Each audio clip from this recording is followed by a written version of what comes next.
大家好，又係我夫人啊！咁啊，呢一集係夫人信箱嚟嘅。咁啊，最近咧就有一位都有睇開我嘅片啦，同埋都有嚟我鋪頭揾我嘅有個朋友仔啊。咁啊，佢都70幾歲嘅啦，今年。佢就問咗我一個問題嘅，佢就話：夫人啊，我發覺我而家咧身體好似有啲問題啊。咁其實係即係可以點樣解決啦？咁會唔會睇中醫調理下可以幫助到啊？或者甚至乎我需唔需要去揾性治療師啊？咁樣樣。咁佢話佢覺得自己而家咧就係有啲力不從心啦，跟住然後咧又覺得自己硬度又唔夠啦，咁仲要咧就係好似射擊時候咧就係喺度射空氣炮咁樣樣啦。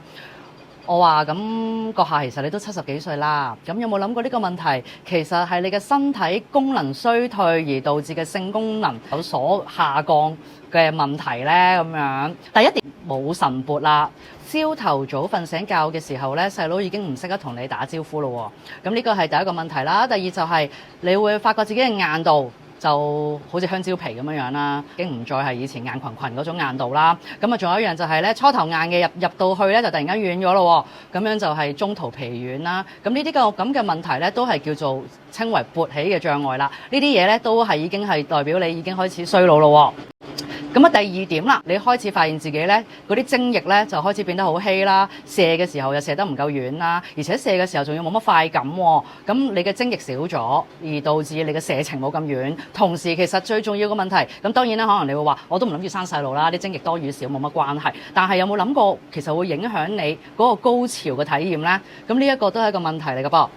咁啊，最後一點啦，你會發覺自己後生嘅時候咧，一晚幾次都得嘅。而家係講緊咧，一個月咧先過一次，然後咧一次完咗之後，仲要休息翻1個月啦。咁呢啲嗰個問題咧，代表咗你已經開始進入咗衰老啦噃。咁如果閣下咧，你係有頭先我所講以上3點嘅問題已經發生咗，咁究竟可以點算啊？其實最直接嘅方法就係提早開始為自己保健啦。咁呢個就係加拿大活力膠囊啦，又係大家都唔陌生啦。呢個產品咧係我哋鋪頭嘅黃金產品嚟嘅。咁啊，多謝大家嘅支持先啦。咁點解咁犀利啊？用過嘅朋友10個，我諗9個半都會話佢係好幫到大家手嘅。咁就係可以咧令到你而家開始有啲初頭衰老嘅跡象咧，即刻幫你去改善翻，令到你嗰個性功能方面咧就可以生機勃勃翻嘅。